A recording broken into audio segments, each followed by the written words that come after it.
Hi viewers, welcome to our channel. ప్రస్తుతం మనతో పాటు దాము బాలాజీ గారు సీనియర్ జర్నలిస్ట్ ఉన్నారు. వారితో ఒకసారి మాట్లాడదాం. నమస్కారం సార్. సార్, నాగబాబు గారికి టీడీపీ వర్మ కౌంటర్ ఇచ్చారని చెప్పేసి అంటున్నారు సార్. అంటే పిఠాపురంలో పవన్ కళ్యాణ్ గారు గెలవడానికి ప్రధాన కారణం పవన్ కళ్యాణ్ గారు, పిఠాపురం ప్రజలు తప్పితే మరి ఇంకెవరు కాదని చెప్పేసి నాగబాబు గారు అన్నారు కదా. ఆంధ్రప్రదేశ్లో కూటమి టీడీపీ గెలవడానికి లోకేష్ గారు పాదయాత్ర తప్పితే మరేదే కారణం కాదని చెప్పేసి ఇటు వర్మ గారు అనడం, ఇప్పుడు కౌంటర్ ఇచ్చినట్టే అని చెప్పేసి కూడా మాట్లాడుతున్నారు. ఆ వీడియోని కూడా టీడీపీ వాళ్ళు విపరీతంగా వైరల్ చేస్తున్నారు. ఏదేమైనా గత కొంతకాలంగా టీడీపీకి అండ్ జనసేనకు మధ్య మాటల యుద్ధం అయితే నడుస్తుంది సార్. మరి దీనికి సంబంధించి ఇప్పుడు మీరేం చెప్తారు సార్? అంటే ఎవరి పాయింట్ ఆఫ్ వ్యూ వాళ్ళు కరెక్ట్. ఇక్కడ ఇప్పుడు Pawan Kalyan point of view నుంచి స్టోరీని చూసుకున్నప్పుడు పవన్ కళ్యాణ్కి ఒక పర్మనెంట్ నియోజకవర్గం అవసరం. చంద్రబాబు కుప్పం, జగన్కి పులివెందుల, బాలకృష్ణకి హిందూపురం, లోకేష్కి మంగళగిరి, ఇలాగా పవన్ కళ్యాణ్కి కూడా ఒక ఫిక్స్డ్ నియోజకవర్గం అనేది లాంగ్ టర్మ్లో అవసరం. ఎందుకంటే స్టేట్ లీడర్కి ఎప్పుడైనా ఒక పర్టికులర్ నియోజకవర్గం ఉంటుంది. మనకు అమేది ఇలాంటివి కూడా చూసాం కదా. అందరికీ నేషనల్ వైడ్లో కూడా స్టేట్ లీడర్లు కావచ్చు, నేషనల్ లీడర్లు కావచ్చు, ఒక ఫిక్స్డ్ నియోజకవర్గాన్ని పెట్టుకుంటేనే వాళ్ళు ఆ నియోజకవర్గం మీద ఎక్కువ ఫోకస్ చేయకుండా దేశవ్యాప్తంగా లేకపోతే రాష్ట్ర వ్యాప్తంగా తిరగాలి. కాబట్టి ఒకటి చూసుకోవాలి. రేపు ఈయన కూడా సీఎం కావాలనుకుంటున్నాడు పవన్ కళ్యాణ్. కాబట్టి పవన్ కళ్యాణ్ ఒకే నియోజకవర్గం మీద ఫోకస్ చేయలేడు. అంటే మారుతూ ఉన్నాయనుకో, ఆయన మళ్ళీ ఫోకస్ చేయాలి. అట్లా కాకుండా ఒక నియోజకవర్గాన్ని ఫిక్స్ చేసుకొని అక్కడ డెవలప్మెంట్ యాక్టివిటీలు బాగా చేస్తే ప్రజల్లో మంచి పేరు తెచ్చుకుంటే వాళ్ళు ప్రతిసారి గెలిపిస్తూ వస్తారు. గత 30 ఏళ్ళుగా కుప్పం ప్రజలు చంద్రబాబును గెలిపిస్తున్నారు. అట్లాగే పులివెందుల వాళ్ళు వైఎస్ఆర్ ఫ్యామిలీని గెలిపిస్తున్నారు. ఇలాగా ఒక నియోజకవర్గాన్ని ఎంచుకొని అక్కడ అన్ని రకాలుగా ప్రజలకి మేలు చేసి చేయడం అనేది పవన్ కళ్యాణ్కి కూడా ఉండే ప్లాన్. అదేమీ విచిత్రమైన ప్లాన్ కాదు, కొత్త ప్లాన్ కూడా కాదు. అయితే పవన్ కళ్యాణ్కి అక్కడ ప్రాబ్లం ఏమవుతుందంటే, అక్కడ ఒక స్ట్రాంగ్ తెలుగుదేశం లీడర్ ఉన్నాడు, వర్మ వల్లే పవన్ కళ్యాణ్ గెలిచాడని చెప్పలేం. కానీ వర్మ కూడా ప్రధాన పాత్ర అయితే వహించాడు. ఎందుకంటే వర్మ లేకపోతే పవన్ కళ్యాణ్ ఈ స్థాయిలో గెలిచుండేవాడా అంటే అందరికీ డౌట్ అది. సో ఖచ్చితంగా పవన్ కళ్యాణ్కి వర్మ ఉపయోగపడ్డాడు. అంత మాత్రాన పవన్ కళ్యాణ్ వర్మకి ఏదో రుణపడి ఉండాలని కాదు. అట్లా అనుకుంటే వర్మ చంద్రబాబు సీఎం కావాలని, పవన్ కళ్యాణ్ చంద్రబాబు సీఎం కావడానికి ఉపయోగపడ్డాడు కదా. కాబట్టి ఏది ఇంపార్టెంటు? చంద్రబాబు సీఎం కావడానికి పవన్ కళ్యాణ్ ఉపయోగపడమే ఇంపార్టెంట్. అందువల్ల చంద్రబాబు ఒక దగ్గర పవన్ కళ్యాణ్ గెలిపించడం అనేది పెద్ద విషయం కాదు. స్టేట్లో ముఖ్యమంత్రి కాగలిగాడు పవన్ కళ్యాణ్ వల్ల. కాబట్టి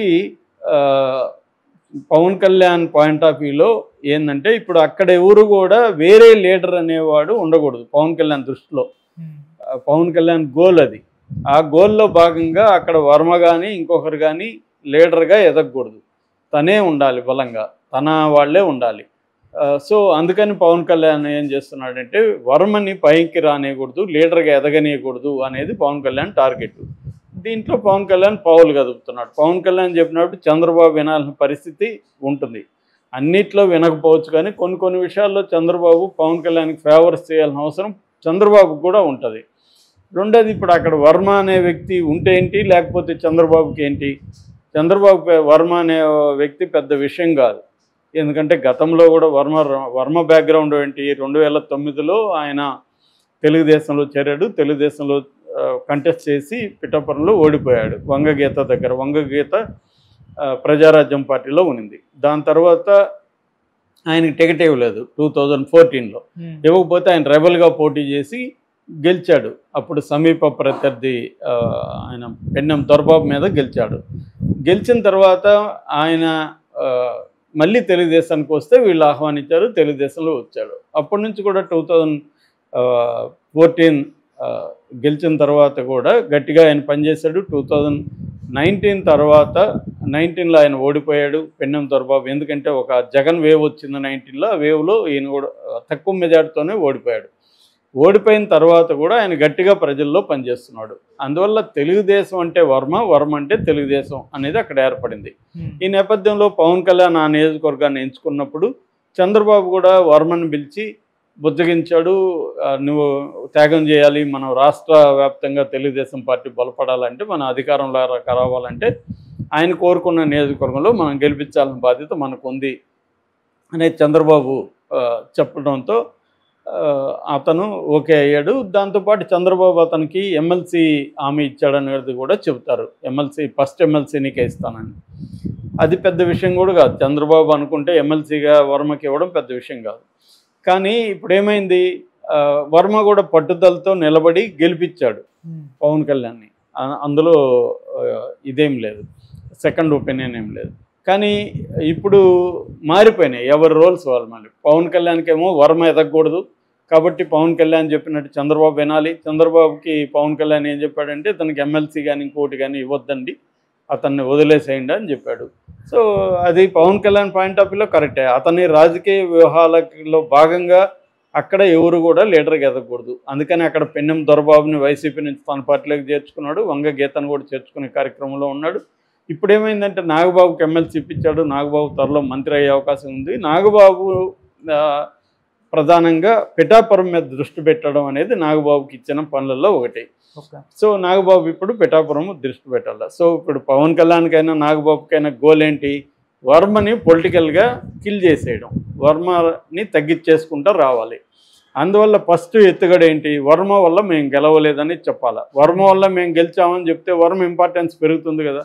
అందువల్ల వర్మవుడు కర్మ, ఎవడని అనుకుంటే వాడు కర్మ అన్నట్టుగా నాగబాబు మాట్లాడడం వెనకాల ఒక వ్యూహం ఉంది. అతనేది చాలామంది అనుకున్నట్టు నోటితోలో ఇంకోటి కాదు, ఒక వ్యూహాత్మకంగానే నాగబాబు మాట్లాడాడు. అంటే పవన్ కళ్యాణ్ నాగబాబు డిస్కస్ చేసుకొని ఒక ప్లాన్ ప్రకారమే ఇక్కడ గెలవడానికి 2 ఫ్యాక్టరీలు ఉన్నాయి. ఒకటి పవన్ కళ్యాణ్ ఫ్యాక్టరీ, రెండోది జనసేన ఫ్యాక్టరీ. ఇంకెవరైనా దోహదం చేసినారు అని నమ్మితే వాళ్ళ కర్మ అని, అంటే దోహదం కూడా చేయలేదు గెలుపుకి ఈ 2 ఫ్యాక్టరీల కారణం అనేది క్లియర్గా చెప్పడం వెనక వర్మని తక్కువ చేయడం అన్న ఒక స్ట్రాటజీ నాగబాబు దీంట్లో కనపడుతుంది. అంతవరకే కాకుండా అక్కడి నుంచి పవన్ కళ్యాణ్ మాటల్లో అసలు 40 ఏళ్ల తెలుగుదేశాన్ని మేమే నిలబెట్టాం, మేము పడిపోయాం మళ్ళీ లేచాం, మనం నిలబడ్డమే కాకుండా 40 ఏళ్ల తెలుగుదేశాన్ని మనమే నిలబెట్టాం అనేది కూడా చెప్పాడు. అది కరెక్టే కావచ్చు. వాళ్ళు తెలుగుదేశం చెప్పినట్టు కాటాలో తూకం కోసం కొన్ని రాళ్ళు ఎక్స్ట్రా అవసరం అవుతుంది. అలాంటి వాడే పవన్ కళ్యాణ్, కానీ అతనే మొత్తం కాదు కదా అనేది వాళ్ళ థియరీ. మేబీ నేను కొంచెమే కానీ నేను లేకపోతే మీరు గెలవలేరు కదా అనేది ఇతని థియరీ. 2 కరెక్టే. కాకపోతే ఇక్కడ ఏంటంటే దేనికి ఎంత ఇంపార్టెన్స్ ఇవ్వాలనేది. సో ఏదేమైనా మైనర్ భాగస్వామి పవన్ కళ్యాణ్, అంతేగాని నేను ఈక్వల్ పార్ట్నర్ లాగా బిహేవ్ చేస్తానంటే కుదరదు. వీళ్ళు సింబాలిక్గా ఒప్పుకుంటారు కానీ రియల్ పవర్కి వచ్చేసరికి అది ఒప్పుకోరు. అందుకనే పవన్ కళ్యాణ్ చేతిలో రియల్ పవర్ లేదు. రియల్ పవర్ లోకేష్ చేతిలోనే ఉంది.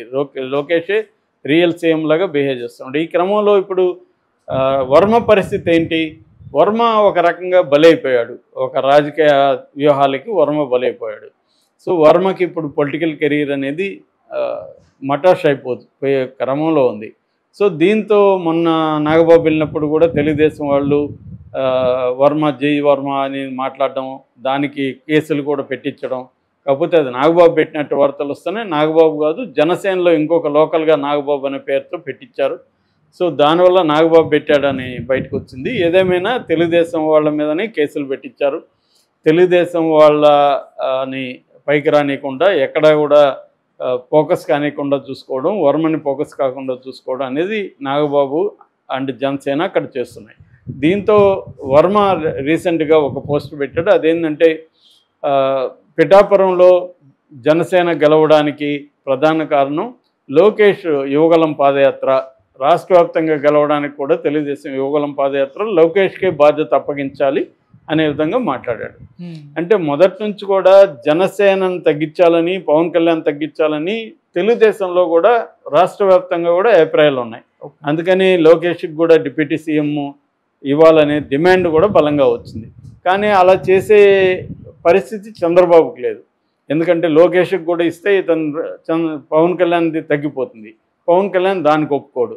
పవన్ కళ్యాణ్ వెనక మోడీ ఉన్నాడు కాబట్టి చంద్రబాబు ధైర్యం చేసి పవన్కి